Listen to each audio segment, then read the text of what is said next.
Mesdames et messieurs et mesdemoiselles, bonsoir. J'espère que vous allez bien. Le président Zelensky, votre humoriste préféré, vient de faire encore une demande très irréaliste. Une demande, je dirais, il demande l'impossible à ses alliés. Mais il a parfaitement raison de faire de telles demandes.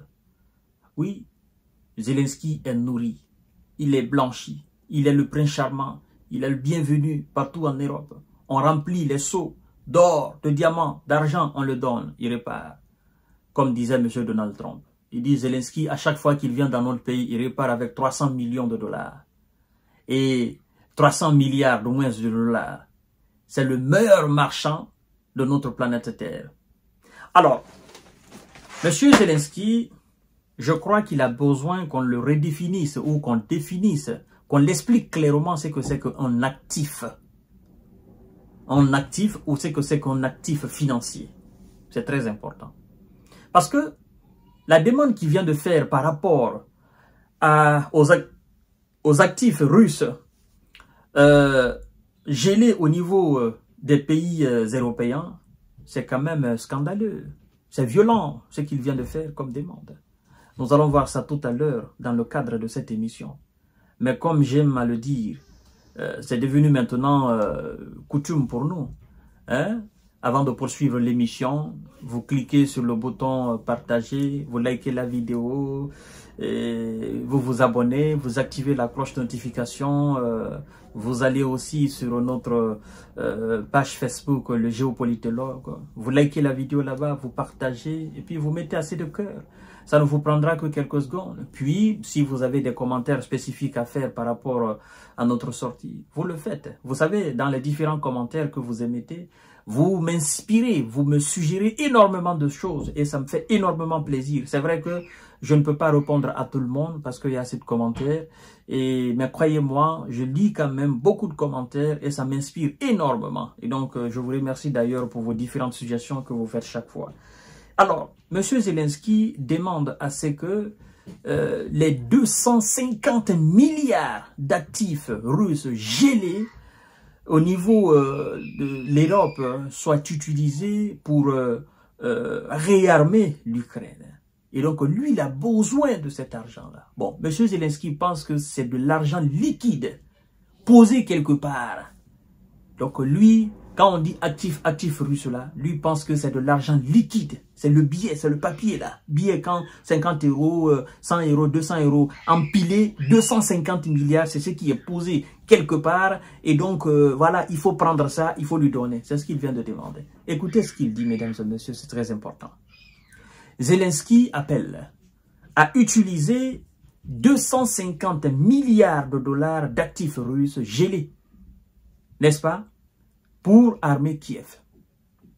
Le président ukrainien Zelensky a appelé ses alliés occidentaux à dépenser, écoutez bien, à dépenser 250 milliards de dollars d'actifs russes gelés afin d'acheter des armes pour son pays et d'aider à combattre l'invasion russe. Il a dit en ces termes, écoutez très bien, écoutez bien, il dit « Le soutien le plus fort à l'armée ukrainienne est de lui allouer 250 milliards. L'Ukraine prendra cet argent, en affectera une grande partie à la production nationale et à l'importation de ce type d'armes que l'Ukraine ne possède pas, a-t-il déclaré lors d'une conférence de presse avec son homologue polonais Andrzej Duda. D'abord, Monsieur Zelensky, tu dois savoir que quand on parle d'actifs russes, 250 milliards ou 270 milliards d'actifs russes gelés, tout n'est pas l'argent liquide. Vous voyez, un actif peut être, par exemple, un bâtiment, peut-être une voiture, peut-être une moto d'une entreprise. Un actif peut être un avion, d'accord? Un actif peut être aussi de l'argent liquide qui génère, qui est utilisé pour générer aussi des fonds, pour générer des bénéfices. D'accord? Un actif peut être un marché qui appartient à quelqu'un, qui appartient à une entreprise. On active peut-être, par exemple, un parc qui appartient en privé et dont on paye pour entrer, qui génère des fonds. D'accord? On active peut-être aussi de l'argent mis, n'est-ce pas, dans une entreprise afin de travailler. Et ça fait, comme ça, ce sont des trucs qu'on appelle des actifs financiers. Donc, Monsieur Zelensky, quand les Européens disent que ils vont utiliser les bénéfices générés par les actifs russes gelés sur le continent européen pour vous aider à hauteur de 3 milliards, n'est-ce pas, d'euros par an, vous comprenez pas. On dit les bénéfices générés par les actifs russes. Ce n'est même pas la totalité de ces bénéfices-là. Parce que ces actifs russes qui génèrent de l'argent sur le continent européen, effectivement, il y a des droits à payer. Donc, après toute taxation sur ces actifs-là, après voilà, avoir réglé les droits de ces États européens, ce qui reste là, pour les actifs-là, les bénéfices qui sont sur ce que ces actifs font entrer, sur ces bénéfices, l'Europe prend 95% de ces bénéfices-là aussi. Ce n'est pas les 100% de ces bénéfices. Je ne sais pas si M. Zelensky comprend. Donc, ce n'est pas les actifs en tant que tels, ce n'est pas les bénéfices aussi dans leur globalité. Non, c'est les 90% de ces actifs qui sont pris, c'est-à-dire on prélève les 90% de ces bénéfices que ces actifs génèrent et qu'on octroie à l'Ukraine. Donc, on dit les actifs, les 250 milliards ou 70 milliards d'actifs russes gelés, n'est-ce pas, sur le continent européen, génèrent quelque chose de 3 à 4 milliards d'euros par an. Donc, sur les 3 à 4 milliards d'euros par an, il faut compter les 90% effectivement qui seront retirés. 90% des bénéfices. Les 3 à 4 milliards, c'est ce qui constitue les bénéfices de ces actifs russes. Vous comprenez? Et au vu même du droit international, c'est un vol. C'est un flagrant délit. Tous les commentateurs, tous les juristes, tous ceux qui ont fait le droit international, tout le monde est unanime pour dire que c'est un vol. C'est ça la réalité. L'Europe n'a aucun droit, même dans le cas le plus pire, même si c'est le continent européen, c'est-à-dire l'Union européenne qui est opposée à la Russie sur un champ de bataille. On dit que la Russie et l'Union européenne, là, sont en train, n'est-ce pas, de se donner des coups de poing. L'Europe n'a aucun droit de saisir les avoirs russes et la Russie n'a aucun droit aussi de saisir les avoirs européens. Donc, ça ne se fait pas. Donc, c'est pourquoi tous les commentateurs sont unanimes pour dire qu'au vu du droit international, c'est une violation flagrante et c'est un vol. Donc, le terme même vol a été utilisé par les Russes. Les Russes ont dit carrément que les Européens, les Occidentaux, ils ont volé notre argent. Donc, ils sont en train, tout ce qui sera fait, n'est-ce pas, à ces actifs russes, ça appartient à la Russie. Vous comprenez? Tout ce qui sera fait, que ça soit soustraction, que ça soit bénéfice, envoyé. Dans les conditions normales, ils n'ont même pas le droit de le saisir. Ils n'ont même pas le droit de penser, n'est-ce pas, à ces actifs-là. Parce que ça appartient à la Russie. Et la Russie paye des taxes aussi. La Russie, ces actifs-là travaillent dans les normes. Dans les normes, effectivement, dans les normes internationales. Vous comprenez? Donc, ils n'ont pas le droit de toucher à cela.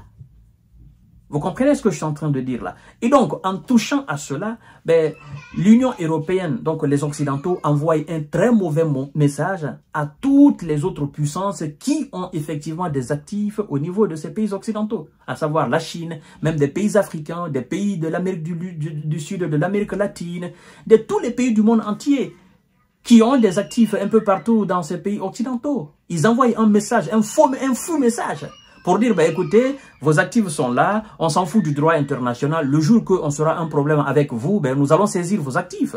Évidemment. Et vous pensez que la Chine, qui a beaucoup investi, la Chine aussi, qui a beaucoup d'actifs sur le continent européen, va fermer les yeux? Non, non. La Chine va commencer à, effectivement, réduire de façon drastique ces actifs, effectivement, qui sont au niveau des institutions financières internationales et qui sont même au niveau de l'Europe, voire même des États-Unis d'Amérique.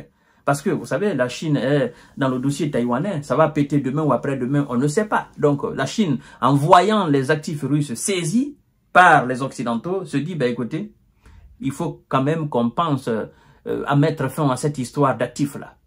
D'accord? Voilà. Parce que quand ils vont les saisir, ben, on va perdre.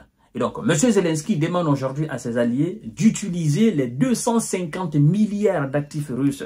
Lui-même, il a déjà même fait son calcul. Il dit que ça va permettre d'armer l'Ukraine. Une bonne partie ira dans la production des armes de longue portée, des armes d'une qualité énorme contre la Russie. Mais l'Europe même est prudente sur la question. Parce que, croyez-moi, demain ou après-demain, la situation conflictuelle va prendre fin. Et les Européens seront obligés de lever les sanctions sur ces actifs-là. Évidemment. Comment ils vont se régler? Comment ils vont se comporter face à la Russie après? Eh oui. Donc, l'Europe même est dans le pétrin. Et c'est pourquoi les États-Unis, par rapport à leur aide, parce qu'ils ont voté un certain nombre d'argent que chaque pays occidental effectivement doit donner pour sa contribution aider à l'Ukraine, les États-Unis ont dit, nous pouvons donner plus d'argent. Mais nous voulons être sûrs que notre argent sera remboursé. C'est pas l'Ukraine qui va rembourser notre argent. C'est-à-dire l'argent que nous allons prêter à l'Ukraine, c'est pas l'Ukraine qui va rembourser. Nous voulons être sûrs que vous allez prolonger les sanctions contre la Russie. Et vous allez continuer à geler ces avoirs, ces actifs russes-là. Nous voulons que notre argent soit remboursé à travers les bénéfices aussi qui seront effectivement récoltés sur les actifs russes. Donc, c'est pas la Russie, c'est pas l'Ukraine qui paye. Genre, l'Amérique prête l'argent à l'Ukraine, c'est pas l'Ukraine qui rembourse, mais c'est l'argent de la Russie qui est saisi par les Européens, les bénéfices que cet argent, n'est-ce pas, va générer, l'Amérique sera remboursée dans ces bénéfices-là. Vous voyez un peu? Vous voyez un peu? Donc, les Européens se disent, ben, écoutez, nous allons prêter l'argent à l'Ukraine. Qui va alors rembourser? C'est l'Ukraine qui va rembourser cela? Oh non, c'est pas notre problème.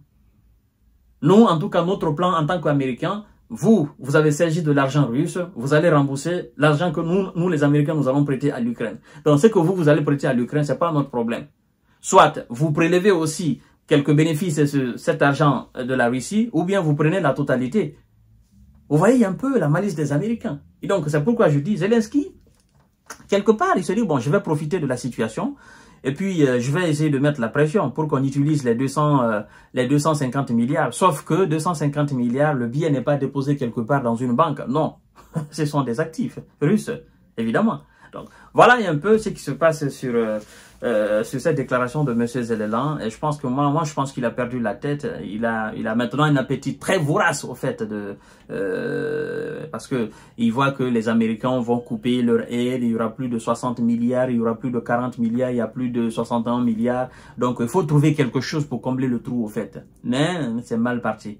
Parce que les Européens, eux, ils sont pas comme les Américains. Voilà. Je vous reviens tout à l'heure pour notre série d'informations décortiquage. Merci beaucoup.